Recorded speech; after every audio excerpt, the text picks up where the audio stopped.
Epilogue. Total silence fills the room when I stop talking. I blink several times as I focus on the people in the courtroom in front of me.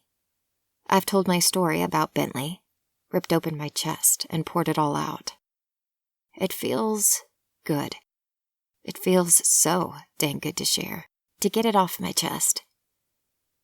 I feel a bit lighter with getting to share Bentley with people from all around the world. It helps me to know he's not being forgotten, even after 11 years. Who helped you with this new identity? The prosecution finally asks. I've forgotten all about him while telling my story. As I relay my story, I remember how it all has happened, but I protect Steffi from the courts. I'll never share what she did for me. I'll never give her name. They can tar and feather me, and I still won't tell. We protect those who matter the most to us, and there's no doubt that Steffi is more important to me than anyone else on this planet. Who helped me doesn't matter. That person isn't on trial, I say. Your Honor, please demand the witness disclose her accomplice, the prosecutor says. Your Honor, the witness is on trial, not convicted. There's no accomplice to anything that's been even remotely established at this point. Cash debates before the judge can rule. Overruled, Judge Croesus says. The prosecutor throws his hands in the air and grumbles. The man is falling apart, and the trial has barely just begun. I can't imagine how he'll look or feel by the time it's all over. What we've established here, Miss Diamond, or should the court now call you Miss Ruby, he says snidely before continuing, is that you had help in deceiving a hell of a lot of people. I smile at the prosecutor. Yes, I had help in becoming a new person. Your Honor, Miss Diamond isn't on trial for a fake name. She's on trial for bigamy, which we claim is false. Cash interjects. Before the judge says anything, the prosecutor interrupts. Maybe more charges should be added, he snaps. Do you have any evidence? Cash calmly asks. The witness has admitted to it, the man thunders. She's admitted to becoming a new person, but she hasn't admitted to anything illegal. Have you ever given a false name at any time in your life? Maybe to a woman? Maybe at a bar? Did you ever have fake IDs in college? Have you ever lied? Cash fires off. He then laughs. Of course you've lied. You're an attorney. The last part makes many cover their mouths to stifle laughter. Attorneys don't always have the best reputations. What I have and haven't done in my life is none of your business, the unraveling prosecutor shouts. I agree. Just as Miss Diamond's personal life isn't anyone else's business. She's sharing her story with this court, but you've nothing to show that she's done anything to break the law, Cash says. She can choose to share what she wants without you getting a right to know what she doesn't want to share. I disagree, the prosecutor says. Well? Cash pauses for a long moment. Then prove it. He finishes. The smirk he gives Mr. Clinton makes the prosecutor's face turn red. Cash knows how to infuriate his opponents in court.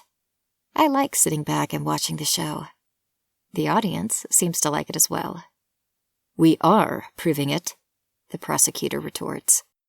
Do the two of you want a boxing ring, or are you going to continue to question the witness? The judge finally asks. If not, I suggest we let her step down. No, I have plenty of more questions for the witness, the prosecutor says. Then get to them, Judge Croesus demands. I'd like to be home by dinner. Those words fluster the prosecutor more. He walks back to his table, picks up his glass of water and drains it, then turns around and faces me. I can see the conflict in his eyes. He wants to nail me to the wall, but he knows the jury likes me. He isn't sure how to proceed. I see the wheels turning in his frazzled brain. I know how he feels. I've been spinning a lot in the past decade. It isn't a good feeling. I almost want to reach out to him. Did you go to Las Vegas as Charlie Ruby? He asks. He's getting back some of his composure. It takes a lot to get to his position. I'm sure he's won many cases. I grab my own water glass and calmly take a sip. I close my eyes for a brief moment as I remember back to 11 years ago.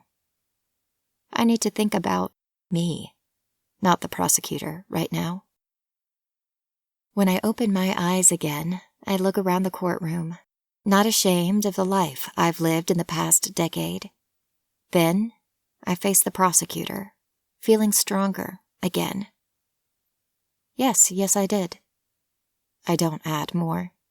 Less is always more. He seems excited as he moves back to his table.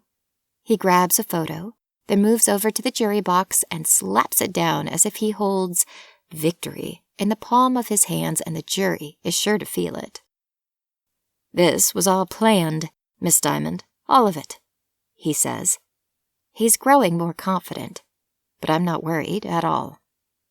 He only has so much of a story to piece together. He only has what Steffi allows him to have. She's good. She's so very good. Better than any of the people in the room can possibly comprehend. Yes, my life has always had a plan. My calmness infuriates him all over again. He marches back to me. You might want the court to see you as the girl next door, but we know that's not the case. He slaps the same picture down in front of me that he's placed in front of the jury. It's of me in my skimpy pirate costume from Vegas. I loved this outfit, I remark. Most of the images have been erased from the world. Steffi can erase anything. But there are a few of them out there. A few to remind me of that beautiful time in my life. Whoever's out there protecting you might have erased all of the evidence they could find. But you should know in this day and age that there are cameras everywhere. He or she couldn't completely erase your life. I never would want my life erased. The good, the bad, the ugly, and the beautiful, I tell him. Then why was it erased? He demands. Who said it was? I ask. My question seems to stop him in his tracks. He's again flustered for several moments. He walks back to his table, speaks to his team, then stands and faces me again. Who is this girl in the picture? He asks. This is Charlie Ruby. Is that you?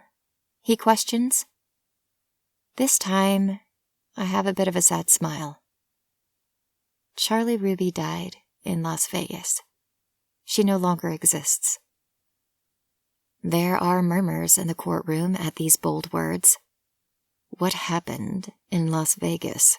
He asks. Now I smile again, joy shining in my eyes. Vegas is the beginning of my journey. Vegas is where I begin to feel free. Vegas is the first step in a 1,000,000-mile journey that has led me to where I'm sitting right now. Where do I begin? I'm going back into the past. I'm going to the time I was Charlie Ruby, and I desperately need to go there. Let my story continue. It's going to be a wild ride.